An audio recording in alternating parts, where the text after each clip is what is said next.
Swear I won't forget this, why do I regret this? In my mind reckless, thoughts are feeling endless. Sitting up, I'm breathless, anxiety's infectious. I feel so defenseless, betrayed and embarrassed. I hate being open, I hate being broken. I feel like an ocean, filled up with emotion. Anger ain't a potion, rub it on like lotion. I can feel it soaking, reopen, the scars have awoken. I can't move on till I let go. I feel so lost, never at home. Need to be strong, every breath hold. Cause I can't move on till I let go. I can't move on till I let go. I feel so lost, never at home. Need to be strong, every breath hold. Cause I can't move on till I let go. I'm Sarah Booth. I live in Wyrella, which is about 7 k's out of Lismore itself. I didn't personally get affected with my house or my property. However, we did have a really big amount of water throughout Wyrella itself, and the property behind me was pretty much a lake. The township, it went through all the houses and all the farming area in Wyrella on Wyrella Road. It went, really, really high up through Wyrella itself. It was pretty traumatising to watch. Like everybody, we all have our little story of what we've seen. I actually live rather close to the Wilsons River, and during the floods for the first 48 hours, all you could hear was cattle screaming because they were drowning or stuck in the top of the trees as they were trying to save themselves. My name is Stella Moroney, and I've lived on this road and in this area my whole life. I'm heading for 62. So I've been in this area, this community, the whole of my life, and up until this most hideous, horrible event, we always talked about the 1954 flood. Well, from now on, it's gone to the back of the book, because the sheer horrendousness, I don't know whether that's a word or not. I'm Daniel Jones, and I live 10 k's west of Lismore at Burnside, heading out towards Kyogle. We were heavily impacted here on our hobby farm in the February 2022 floods. We're on a small parcel of land on the end of a little ridge, and at least 90% of our paddocks went underwater. So for the last few months we've had to have our horses up on the edge of the hill, which have just eaten into the ground. Well, we've had to fix the fences, and half the paddocks have still just got water laying in them. It's really affected the quality of the grass. We had to get our stallion injected a few times because he got sick just from the amount of mud that was in the grass that they were eating. And it's been hard for the little farmers, for the hobby farmers, as much as it has for the cattle producers who get all the big grants. The reason I wanted to bring you over here and film over here is because for 5.5 months, this was the only dry square of land in a sea of mud and running water. And actually, we had big rain in November, and then I got flooded first in December. So it got worse and worse and worse and worse. And the horses had to stand in here through driving rain, everything, and with, wet rugs, wet everything. And thankfully I had a bit of hay in between the flooding, and so pretty much they stood in here all the time and I fed them hay. And Chestnut Horse there, the bottom of the pecking order, so he's not allowed to stand in the shed. So he stood on that mound right there most of the time, apart from when it was really driving rain. Hi, my name's Kylie Gartside, and I run a horse agistment business in Lismore in New South Wales. We have 86 acres, and about 15 of it's under paddock agistment, and then we run some horses in a herd on the other 30 acres up the back. My name's Narell Powers. My husband Shane couldn't be here today. He's not well at the moment. We live at Modenville. We've been here for about 30 years now. I work in healthcare. My husband's a wood machinist. We've got 70 acres here. We had the opportunity to purchase this land just under 2 years ago when we were thinking about selling our home, and then the opportunity came up that this came on the market. We've always adjusted our horses, so it's an opportunity to have them close at home. We were looking at purchasing our own cattle to run cattle on the property, probably looking at purchasing other horses and having it as a family farm. There's actually a lot of wildlife on the farm, so it's a bit of a wildlife sanctuary, and yeah, have it as a family farm and keep it in the family. There was water hyacinth in the guttering on that corner of the shed there, and prior to this flood event, the highest it ever went was about less than a foot in the shed. And you can see the marks where as it's gone down, it's left marks on the shed. But there was water hyacinth from the creek further up in the guttering, so that shed was completely full of water. And I can't reach if I stand on tiptoes, I can't reach the ceiling. So it was mighty deep. The water just came down and it came under the walls and it just came through here. So I was on the bed with poor old Bunyip and 3 cats. Oh, and she didn't like being on there with the cats, so they got up on top of the wardrobe. And yeah, through the flooding, I was in such a state here with seeing the horses plug through ankle deep, knee deep mud sometimes, day after day after day. Okay, so we've been here for 5 years. We missed the 2017 flood just. We bought it at the end of 2017. But we spoke to all the neighbours and we knew where the water got to. And it was halfway up the paddocks that you'll probably shoot images of. This flood engulfed those paddocks entirely, to the point I had to evacuate all of the horses. It took all the stables and everything. And it's riverine flooding, but it's slow and creeping predominantly. So we weren't at risk of animals falling in and being swept away. I could just incrementally move them up the hill. The difference on this one was forecasting. So I have a business in town as well, which has never before flooded. It was outside the flood zone, apparently. It didn't flood in 74 and it didn't flood in 17. It has never flooded, and it went to the ceiling.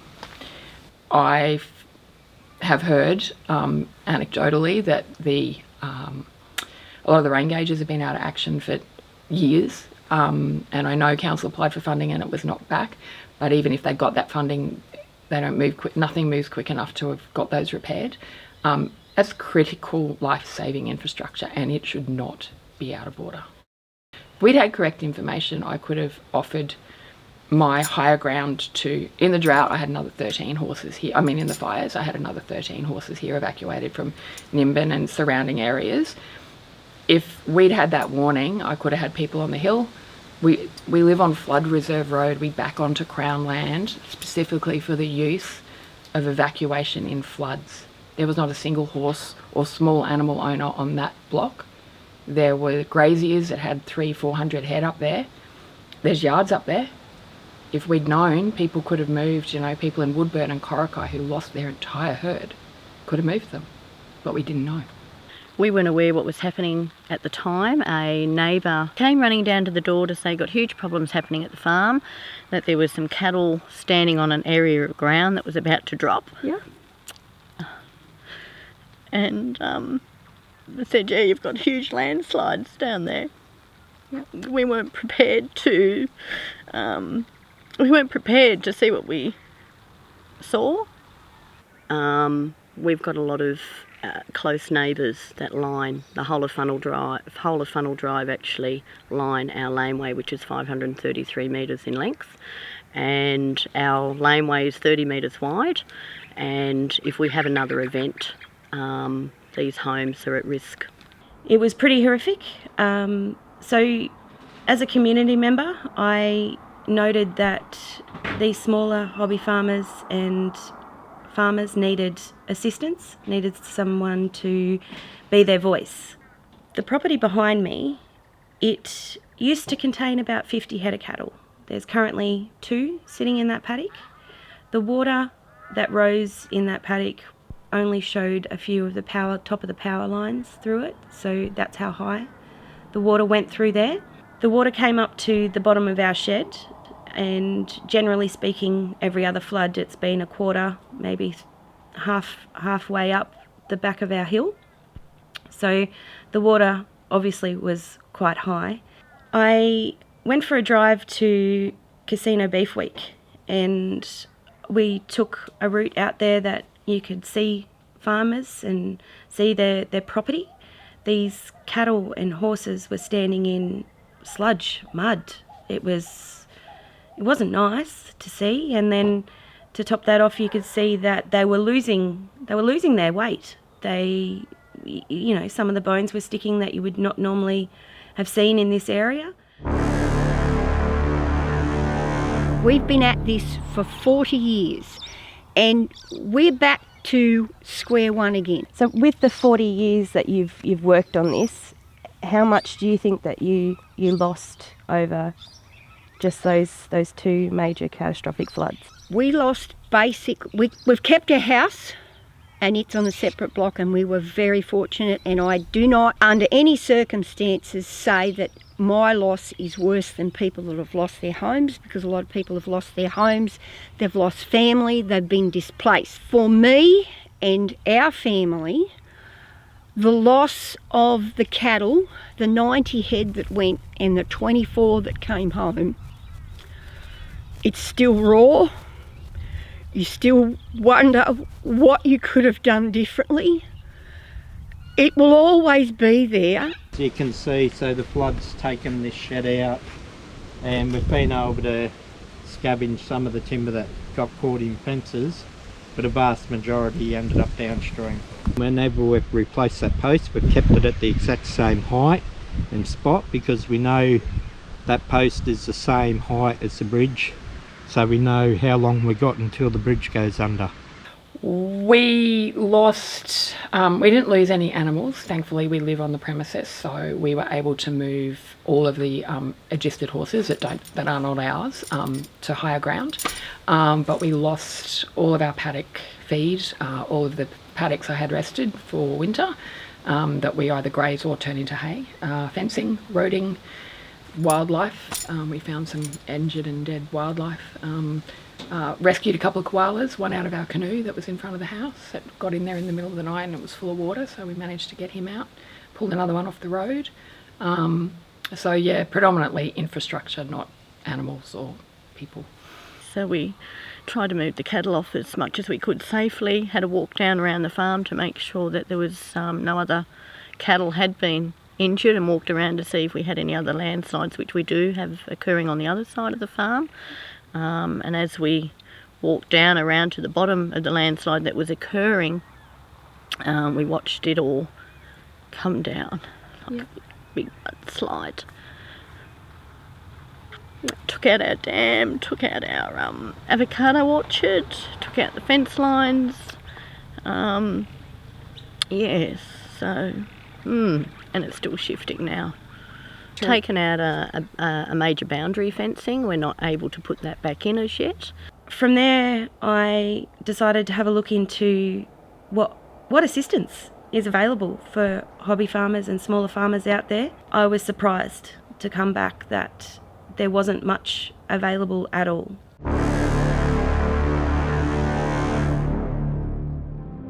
The Rural Assistance Authority has grants and subsidies available. These grants are the Rural Landholders Grant. Many farmers were looking forward to being able to apply for this assistance. However, the eligibility criteria also states that you have to be a primary producer and that this primary production needs to be $20,000 per annum. There is a Natural Disasters Grant. Unfortunately, eligibility criteria for that is that you have to be a primary producer. Then there is the Natural Disaster Transport Subsidy to be able to get donated fodder to our local farmers. Unfortunately, each truck has to be able to provide 3 farms of those that are primary producers. This does not apply to smaller farmers or hobby farmers who don't make the primary production status. These grants and subsidies available are for primary producers. Our smaller farmers and our hobby farmers have been forgotten. They have also sustained damage. It's not just primary producers that hold up our farming industry, is it? No, it's people tend in the cities and in government, they tend to diminish the importance of small people. There's lots and lots of small people that have little micro industries. The biggest trouble with all of us is accessing the financial aid that is supposed to be out there for us.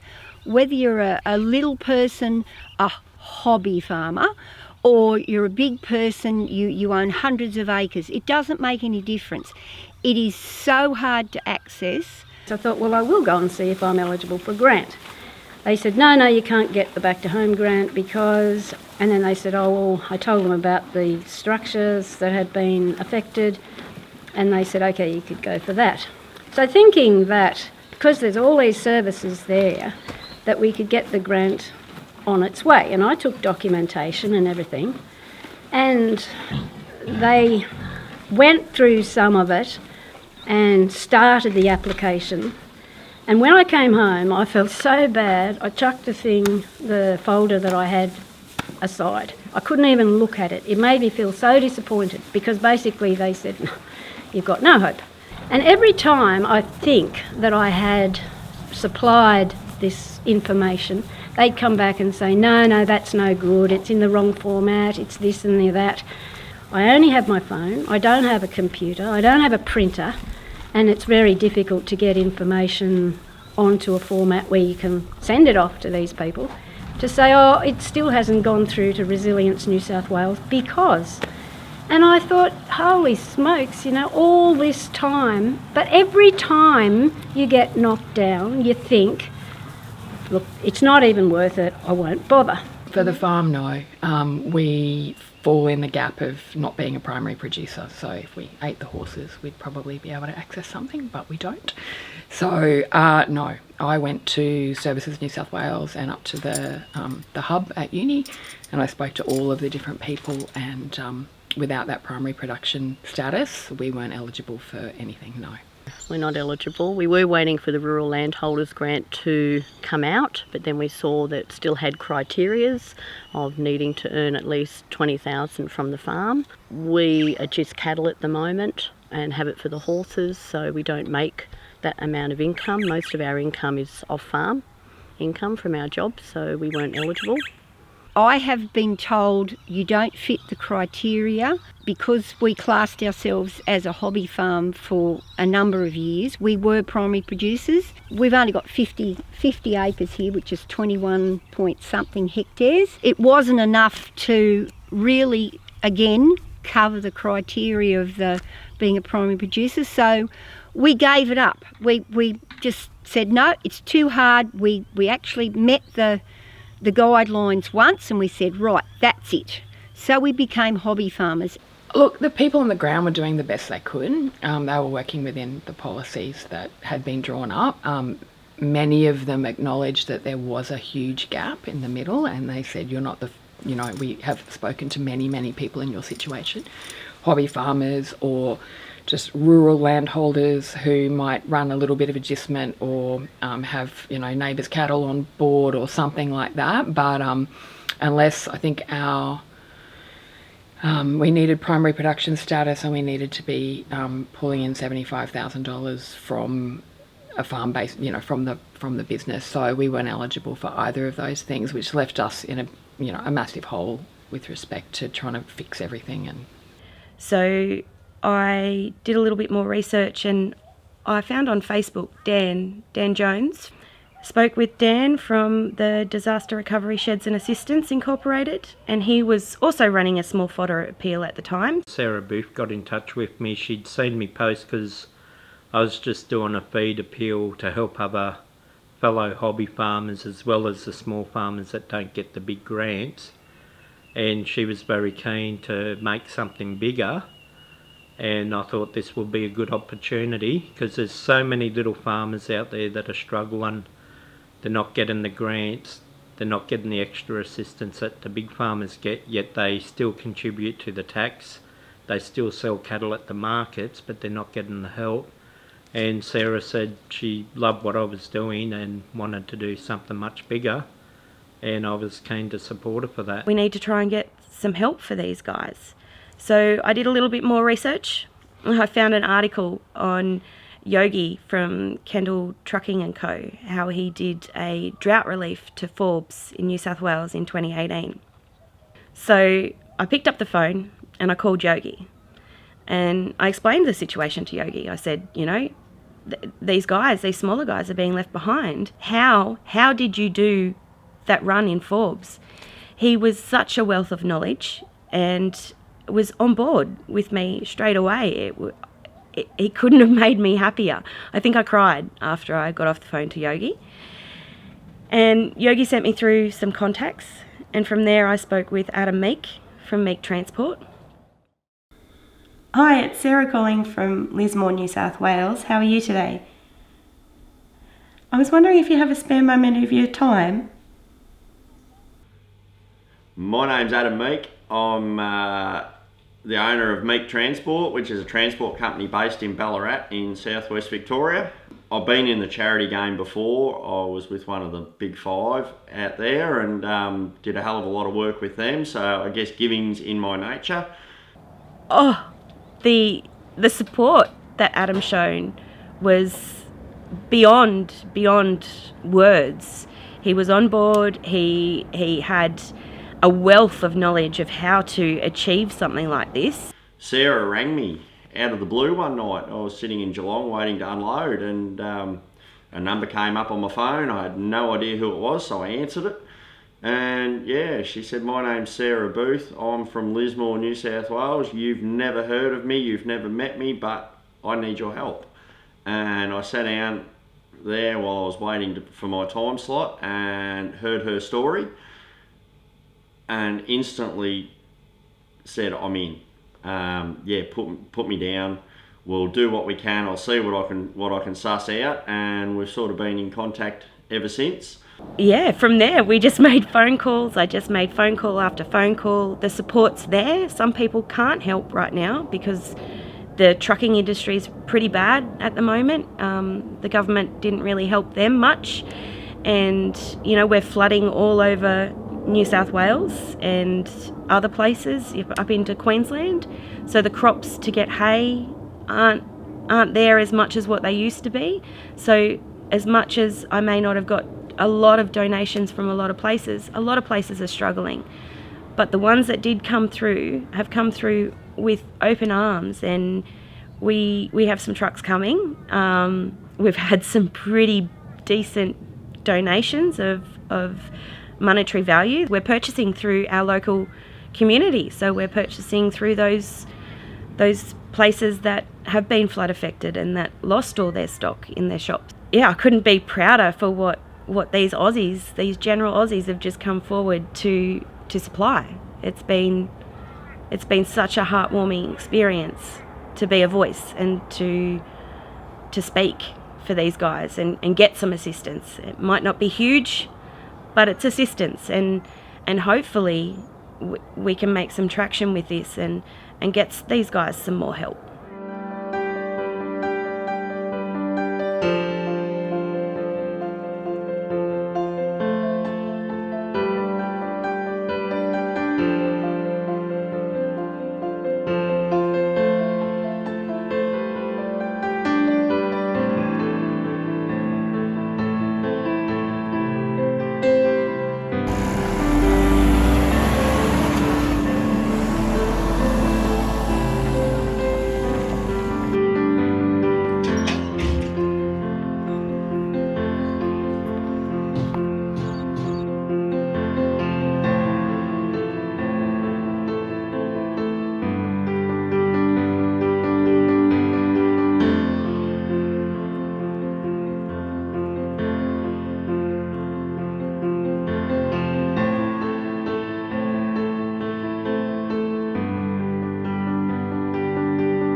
G'day everyone, Adam here, up here in beautiful sunny Lismore. It's all go here this morning. We've got trucks getting unloaded, we've got stock on the ground, hay over there ready to go. We'll take you for a bit of a tour. Over here, we've got all our little squares. A few hundred sitting over there. We've got the rest of Arnie's stuff being unloaded here that Kylie and Arnie organised to bring up. Big thanks to the people that chipped in for that.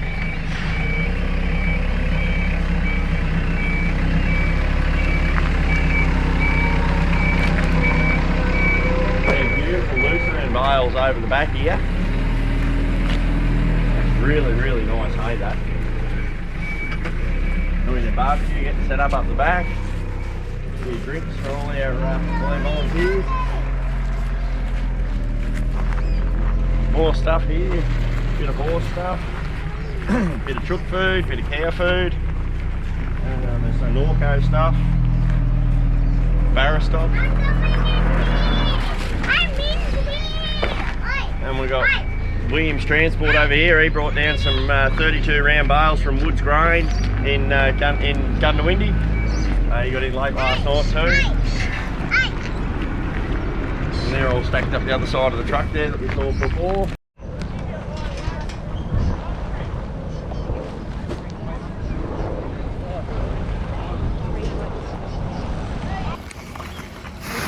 How's it going, Adam? Good ride yourself? Yeah. We're keeping you busy? Mate, we're flat out. That's unbelievable. Making a lot of people happy, eh? I hope so. I certainly hope so.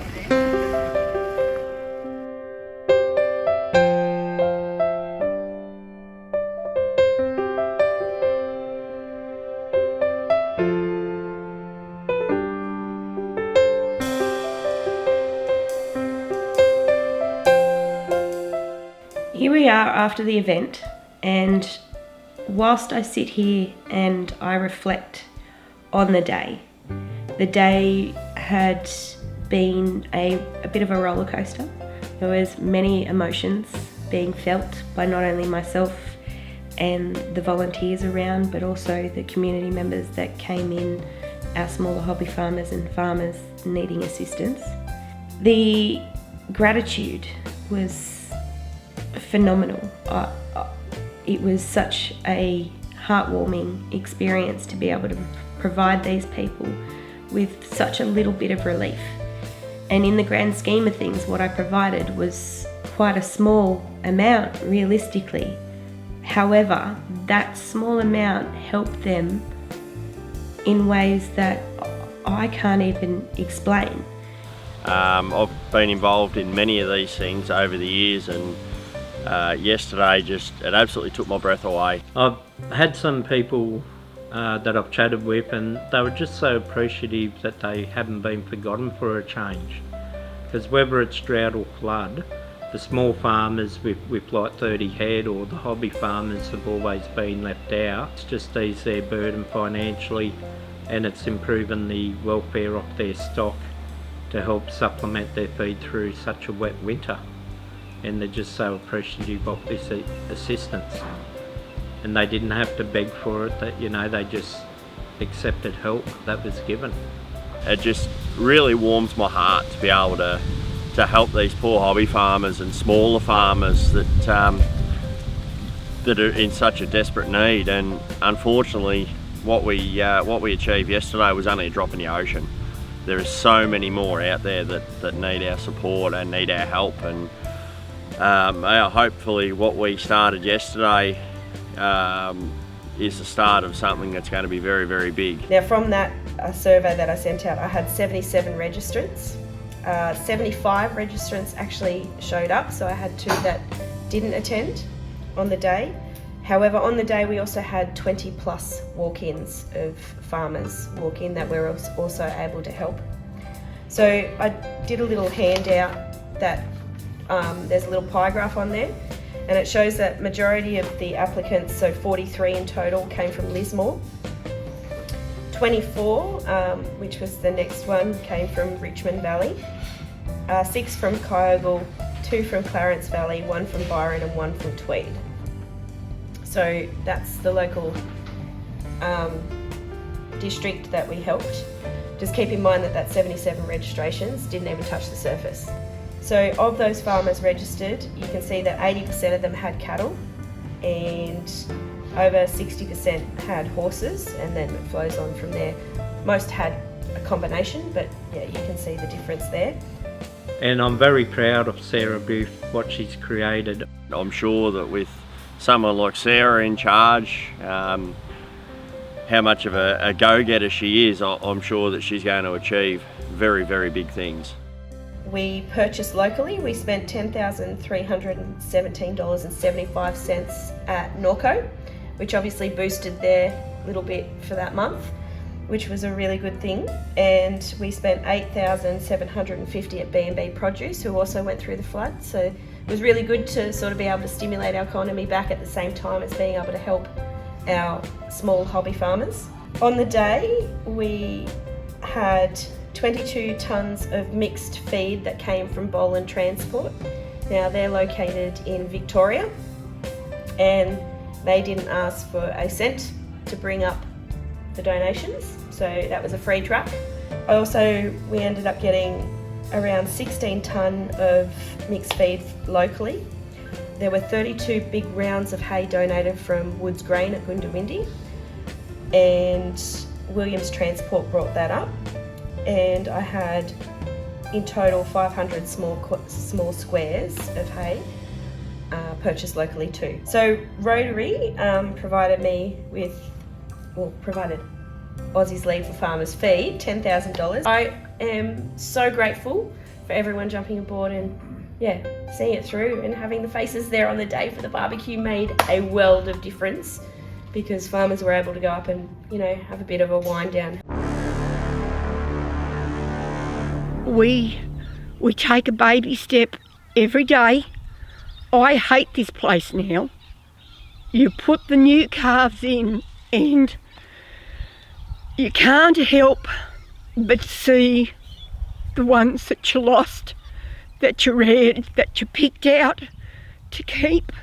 You have to move forward, because if you don't move forward and start again, you might as well curl up under a rock or in a cardboard box and stay there for however much time you've got left. And I've got a lot of living to do, and we have to keep going. The only way to move forward, unfortunately, you've got to have money. 5 people came with a group that assesses.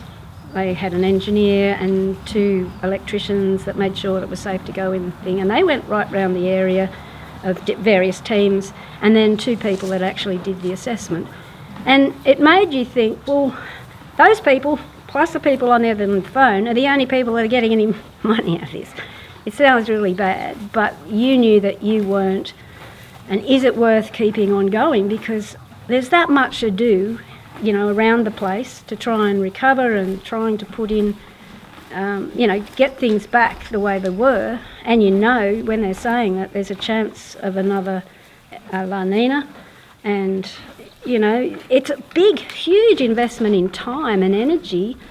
Got a lot of repairs to do. I think purchasing rock and gravel would have to be the most boring purchase on the planet, when you're contemplating spending tens of thousands of dollars on rock to make access to your property, to enable you to run your business. So we look after other people's horses. If they can't get up our driveway, they don't want to keep their horses here. We've got a lot of fencing to repair, and now it's evident to me that we need more paddocks. Like we spell a lot of our paddocks anyway, but most of them are on the floodplain. So I now have to fence additional paddocks. So we'll have floodplain paddocks for the drought, which is inevitably coming, and then I need to reproduce what we have here on higher land to ensure that we can keep our clients' animals out of harm's way. So yeah, we've got another massive spend coming, I guess. It might be achievable, but it's probably 5 years away to get it all done, and I don't think the next flood is 5 years away. Not considering the forecast for the coming 12 months. That's what's really got me and many other people worried, I think. And if we can just have the help we need now, then we won't be coming looking for disaster relief. You know, if we can plan and we know and we can get assistance to ready ourselves, then I think the strain and the trauma and the mental health issues that so many people have faced would be less. We've had a geotech engineer out who said that we could probably fix a problem with some gabion walls. You know, that's a lot of money. We don't have that kind of money. We've had the local excavator, Jeff McGrath, who lives up the road, come and have a look. He said it's probably going to be the next drought before he gets on there with any machinery, otherwise he's at risk of losing his machinery.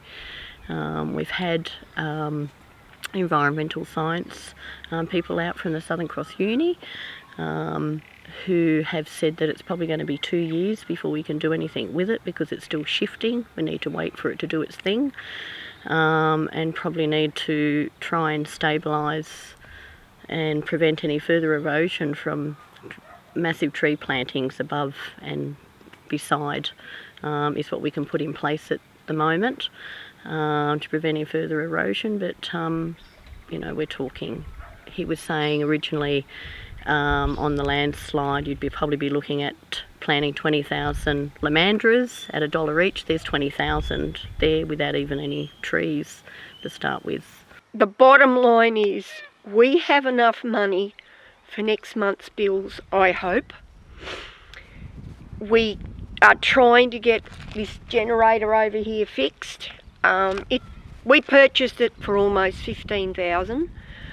Now, if we can't get that back and running, there's no way without grant money we can start again properly, because this property doesn't have any power, and we need the generator to run the lights in the shed, to heat the water, to clean the machines, mix up powdered milk when there's not enough powdered milk so they get a warm drink when it's cold. So for us to access the grant is so important, and I'm not diminishing any of the help that we have had. The help that we have had from you, Sarah, from lots of people, even people that have just said, I hope you're okay. How are you today? Are you okay today? All that has made a wonderful difference. It makes you feel like as though you count. In terms of restocking, we're not in a position to buy our cattle now. We've had to put all our money into infrastructure. We've lost our internal roads as well. Parts of the property we can't access. There's no land there. We need to build bridges to get across to access parts of the land. There's big gorges in their place. Yeah, it's going to take a long time. We've got fences all our money's been going into fences. The toxicity and whatever was in this flood has a piece of plain wire will not conduct the power from an electric fence. We're going to have to put new wire in. So even though we saved it, we put it back up, it won't take the current. I don't know why, but now that's another expense that we have to go through, and we've got to put new fencing up. Even though we've got that fencing, it's more money. And when we talk about the toxicity of the water, what have you noticed with your land? How are things growing, and what is growing? Well, weeds are growing. We've got new weeds that we've never seen before. One of them is this little beauty. I kept saying it looked like celery, and it's got a celery sort of a leaf. And it turns out it is a small-leafed celery buttercup. So that's small-leafed celery buttercup, and that's the plant. And it is toxic to grazing animals. That's a bitter dock. We didn't have that before. Now this one here, it is literally everywhere. There's a whole paddock that it's just dirt and this, and it crunches under your boots. And it's CUPHEA, Capia. is runners, and that it's going to be very, very difficult to get rid of. This one is a needle burr. Now, they're spiky, they're prickly, they have heaps of seeds come on them, they spread just like wildfire, and once they get to a certain thickness, you can't walk through them. The cows won't walk through them. So this is another one that will definitely have to be got rid of. So we'll have to spray this several times, and this comes back to the sort of squeaky wheel or whatever. We need money. You need money for spray now. We had bushfires right through this area, and it not only destroyed everything as far as fencing, infrastructure, everything, and left huge amounts of debris, is that it also affected the structure of the soil. But when it flooded, it would bring with it this thick, toxic-looking sludge that was on top of the water and on top of the grass, and it went green and yuck. When the guy came to assess the contents, because I had carpets and furniture and they were all destroyed, but he said it was not worth it to try and sanitise or save any of those contents, because any water that flows across land and goes, especially when there's stock, is so full of bacteria and contaminants that you can't bring it back. It's always dangerous for people's health. Trying to get some drainage in place that will catch the water coming down and channel it away from the living areas at least, and channel it down to the way it should be going. We had all sorts of stuff arrive with the floodwaters. We've got stuff that's not that big a deal, like round bales and fridges and freezers, but we had heaps of drums of unidentifiable chemicals, some identifiable chemicals which shouldn't have been in the water. Our dogs developed lesions all over their bellies, and when we went and got vet advice, they said it was chemical burns from them being in the floodwaters, because all of the chemical and petroleum and stuff floats on the surface. We still haven't moved we've moved what we can, but the ground's still too wet to get tractors in to pull the round bales and stuff out. I think we'll be finding it for years to come. So some devastating for the environment. The rivers, I don't know how it's going to rebound from this, but we'll see what happens. The pasture won't return because the toxicity of the water has killed the grass. There's basically nothing left. Over here there was a camphor tree. It's been here for at least 60 or 70 or 80 years in its shriveled up state. It died in 2 weeks before the second flood came.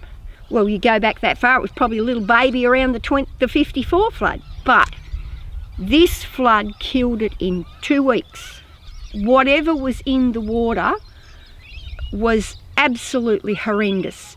Anything metal that was in the water, it rusted before it came out.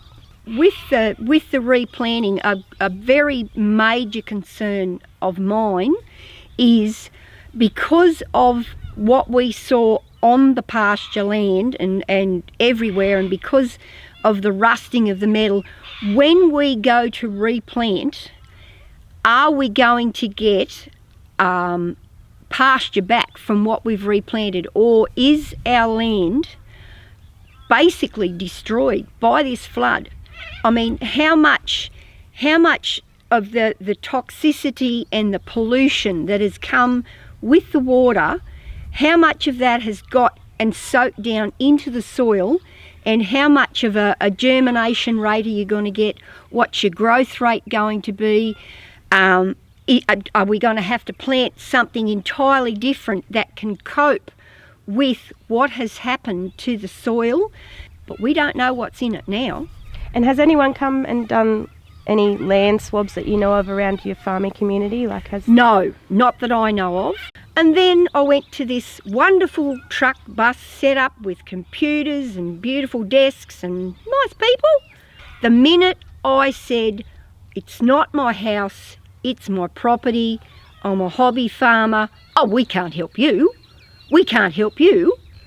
And I left that bus in tears. The state government has given rate relief for residents but only if you have a grant approved.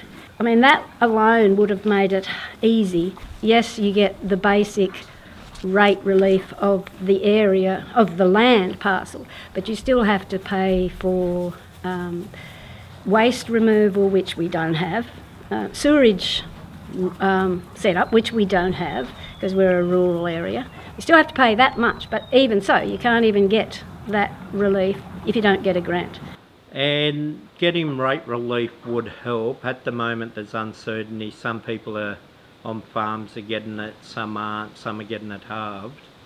But given a lot of people have got to fix expenses and pay for extra fodder to get through winter, if they could waive all our rates, we can use that for extra feed, worming paste and other supplements for our animals and for their welfare. So as a hobby farmer too, you still pay land tax, don't you?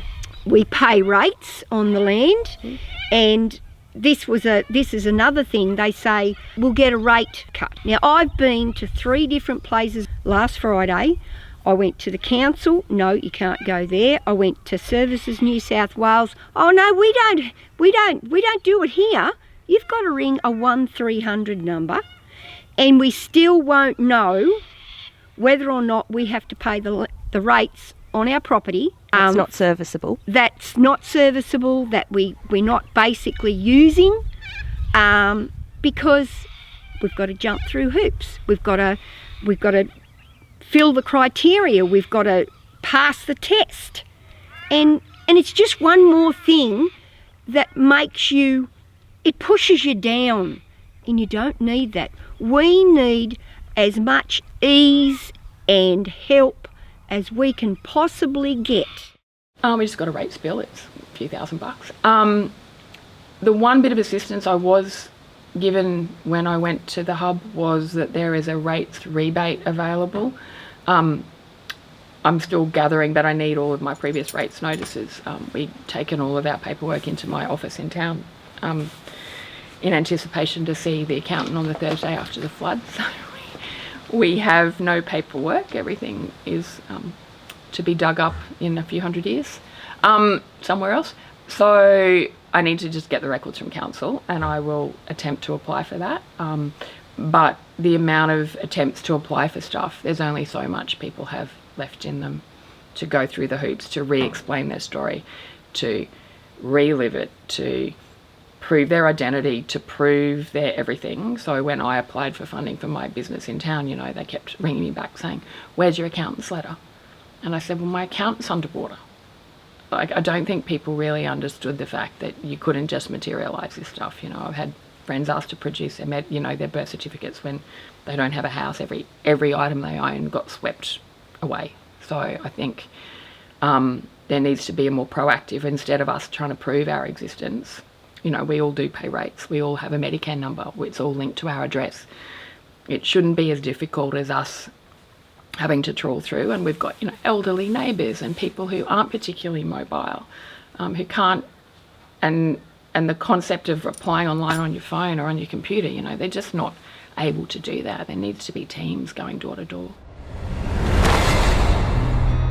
I've seen a lot of change, been through a lot of pain. Some things are not the same as they were a year ago. Do you have any issues, like with PTSD or mental health due to the excess rain that we had? I do. When we get storm cells or storm warnings, it does bother me, but I also receive a lot of calls from people I'm helping that they're just stressing out the minute there's a potential flood warning issued. It is just causing so much stress and anxiety for so many people. I'm also caring for my best friend, and he really struggles when it starts to rain again. He gets really upset by it and anxious about it. I still haven't been approved or got to a point where it's even looking like it will be assessed properly or approved. And as I said, because there's a gap in between, you feel really bad when they say, "Oh no, it's not good enough." It just became so hard to get going every day. But I'm very, very lucky. Horses keep you grounded, and they give you a reason to really... I had to look after them, and every day I would get up and I'd spend hours doing their feet every day to try and keep them together, try and keep them happy, try and keep them healthy. It's been such a long... If the sun hadn't have come out, and really 8 months later, I don't know whether... Well, I wouldn't be still here. I'd be somewhere else if I could. Well, it's exhausting. You know, you're trying to care for your own farm, your own animals, other people's animals. My husband trying to do his normal job. We're trying to rebuild the farm. We've got 2 kids. You're trying to keep everything as normal as you can for them. So you're essentially working 3 jobs, and then you're meant to queue up for hours or spend time, the middle of the night online trying to access this stuff. I mean, it's just too hard for people. You're exhausted mentally and physically, and it's beyond. I know people that have just given up. They can't do it. I'm also a nursing student in my last year of Southern Cross. I graduate next Tuesday. Well, my last day at uni is next Tuesday. Yep. When this occurred, the cows were calving at the time. The owners of the cattle had enough problems at their own farm at Eltham, so I was riding out at first light before my 7 o'clock shift, riding out at last light of an afternoon to check on them to make sure their calves were going to arrive safely and trying to keep feed up to them. We've been fencing in knee-deep mud and walking through, our boots getting suctioned off in stew-like mud all through the farm. We've had to be able to have to get around on foot, not able to get any machinery or vehicles onto the property when it's wet. And when the event happened, the uni had just started back and I was going to defer. Too overwhelmed, but pushed through. For my husband's mental health, it was somewhere to come to be. He was happy. He could puddle around and de-stress from a job at the meatworks, and that was really important. So it wasn't the money, it was the mental health, and because mental health is something that people want to hide from. They don't want to let anybody know that you have a problem, because there's not a bandage on your arm.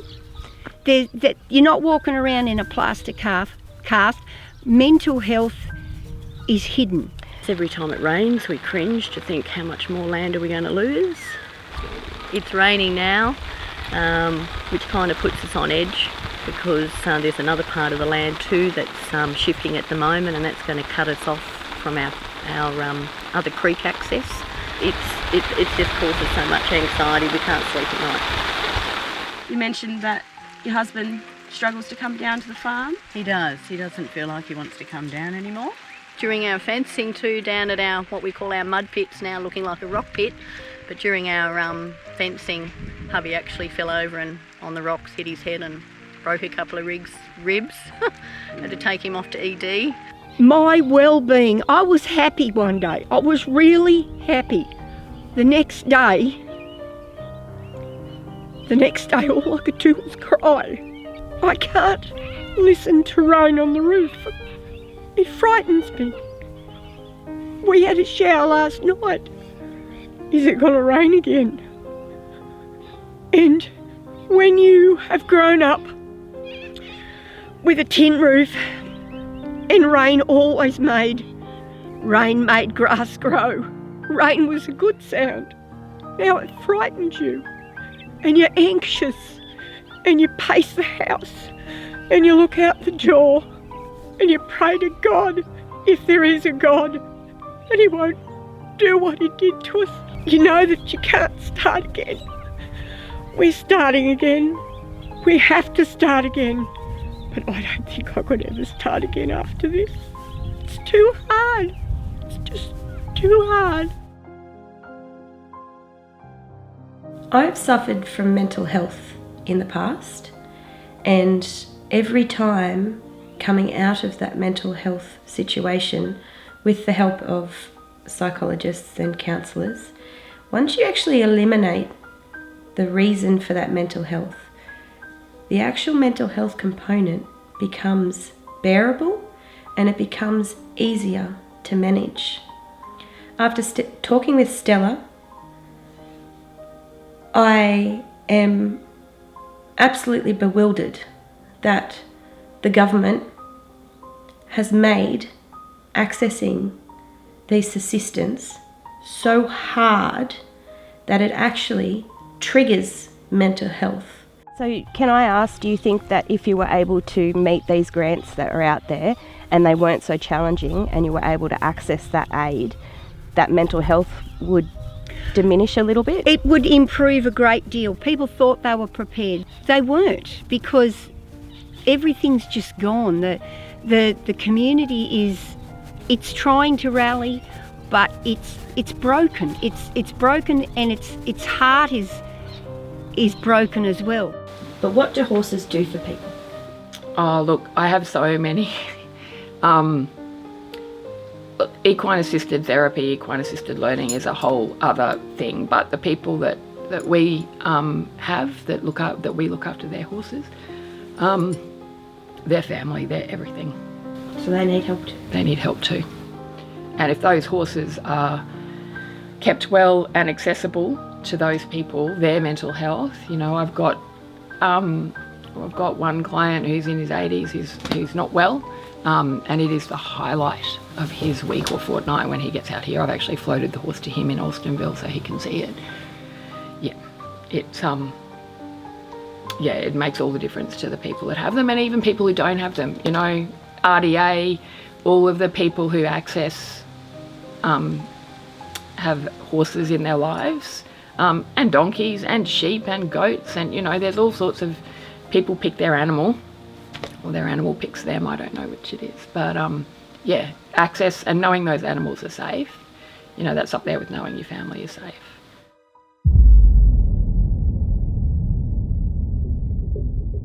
I don't know if there's a pilot project out there that can help fund trees to prevent the further erosion.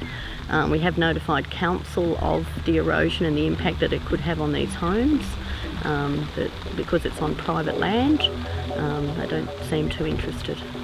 They need to understand that not every landowner can meet the requirements that they currently set for the round of relief that came out after the floods. And believe me, I'm grateful for the people that could access it, and they're very grateful, but there was a massive hole, I think. So I think that needs to be looked at for next time round, but preemptory, not reactive.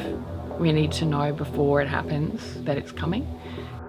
I'm calling for a leader of some political party, some leader of our government, to make a change, to stand up for these guys' mental health, eliminate some of the issues. Don't forget, the last couple of years have been extremely hard on everybody around Australia. From lockdowns to vaccines to being scared of getting a virus, to now having to go through in the Northern Rivers the most catastrophic flood ever recorded on history. And you make the assistance so hard for them to achieve, so hard for them to get. Please, stand up. Stand up and say enough is enough. Let's give back. Let's give back to these people that support us, because at the end of the day, we support you. We support you helping us. Stand up and lobby for change for the Rural Landholders Grant. The eligibility criteria of primary production status be scrapped from this. Allow ordinary farmers, hobby farmers, small farmers, primary production, doesn't matter. Allow them all access to this Rural Landholders Grant. That's what it says, Rural Landholders Grant. Take out the primary production status. Allow those to be able to apply for this grant. The other thing that needs to be changed is if companies are willing to donate fodder to help our farming industry stay alive and donate to smaller farmers and hobby farmers, we should be able to access the natural transport subsidy. Why does this have to be for primary producers only? Why can't we help all farmers, inclusive of one another? I call out. There are two small changes that can be made. These changes can be so so life-changing to our farmers. We vote for you. You need to be able to stand up for us. I think that we've all had enough. Keeps you up at night, yeah. Make all the demons quiet, yeah. We were built to thrive, yeah. I think that we've all had enough. Oh, yeah. I think that we've all had enough. Sick of dealing with the old plan. They know that we're calling it wrong. You got me like, oh, yeah. I think that we've all had enough.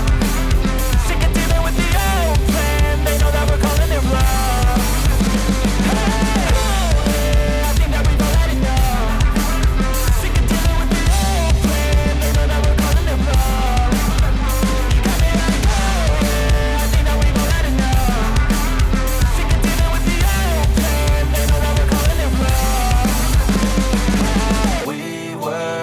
Thrive, yeah.